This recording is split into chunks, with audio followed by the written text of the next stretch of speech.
So if we come back to the idea of this merger, I like the idea of the merger, which is kind of, again, I think what you were thinking the other day, what I was thinking the other day is, again, as somebody who's done manufacturing, you've done manufacturing, we've been out there on the front line.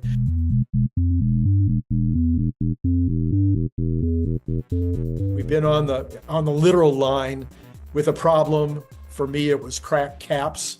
So the bottle caps were cracking after they went out into the world. So they weren't cracked in the factory when we put them on the bottle, but a week later, somebody would call and say, "Hey, your caps are cracking." We're like, "Okay, how do we deal with that?"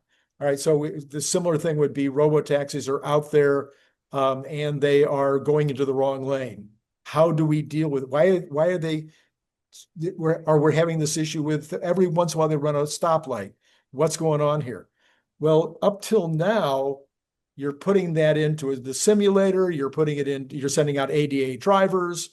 You've got all these different methodologies for trying to train it to do the right thing. But now, with this LLM being smarter than any physicist, just go across the board, you may be able to ask the LLM, put the data into the LLM, or a synthetic version of the data, whatever, I don't know what you put in the LLM, but you're putting in some kind of resource into the LLM, and then you ask the question, how can we make this car less likely to run red lights? How can we make this car less likely to go into the wrong lane? Mm-hmm. How can we make this car impossible to run into another vehicle? I mean, and this is the kind of next step kind of thing that I believe was just unleashed 2 days ago. And I don't see anybody talking about that next step, either with regard to Tesla or with regard to other companies that might start to use this product. Yeah, I mean, a good way of, I think, of expressing what you said is that, so Tesla today has an AI team, right? It's sort of bifurcating its responsibilities across FSD and the training for Optimus, right? These are the two fundamental things it's doing. It could be doing something else, but we don't know about the something else, right? And there are a set of very skilled engineers there who have been building convergence around, autonomy. And let's focus on self-driving, keep out the Optimus side. And they're facing new and interesting challenges that to get to, 5 nines or 6 nines of safety, reliability, safety, and so they're using their own, gray matter to come up with methodologies. But remember, they're deep in the data and they're deep in so this is an important thing. It's not like they just snap their fingers and they see, they collect data, they see the deltas from what is the proper behavior. The system kind of, they've built systems around finding the deltas. So now, like, take the example of the so-called safety observer in the car. Okay, smart move, but this very non-scalable thing, and people have made these bizarre, stupid comments about it. Oh, well, how are they going to scale their? Obviously, for anybody that's thinking, yeah, sometimes you just got to wonder. I know. For anybody that's thinking, we know that it's a temporary act to create this sense of, to coalesce around is the behavior that we want to achieve. Have we achieved that behavior? And by applying that observer, that person is a set of eyes, separate from the sensors of the car. It's almost like its own unique sensor set, and it's observing. And it is one of the primary functions of that observer is to note any of the deltas between what that person's been trained. The person's been trained and said, this is how the car should behave.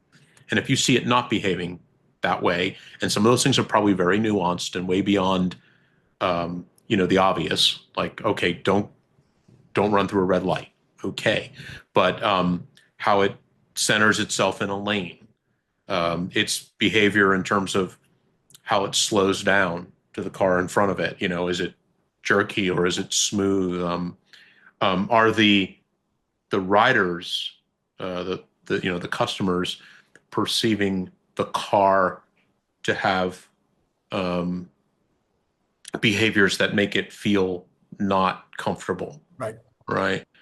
All the stuff is being recorded by a human sitting in a seat in the car. That's their function, other than the once in a blue moon intervention. Right.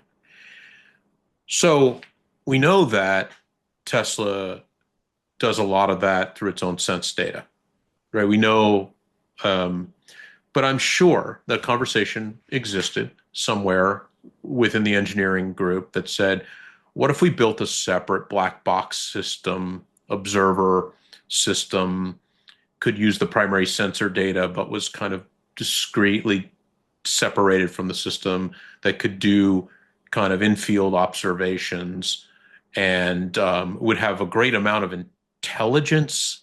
So that's where we're getting here in this conversation, a great amount of intelligence as to what to cherry pick out of that data. Because, okay, so now let's apply that back to what we were talking about. What's going to happen with robotaxi is it's going to start to scale, and it is going to see many different types of behaviors in this real world environment called driving, right? It's going to see customer reactions that, and all of this, when it scales, will be without the observer. Right. So the question is, how can they use those data sets to derive primary aberrant behavior, like figure out like the car's not doing what it's supposed to, and then secondary and tertiary behaviors like people's reactions and so forth.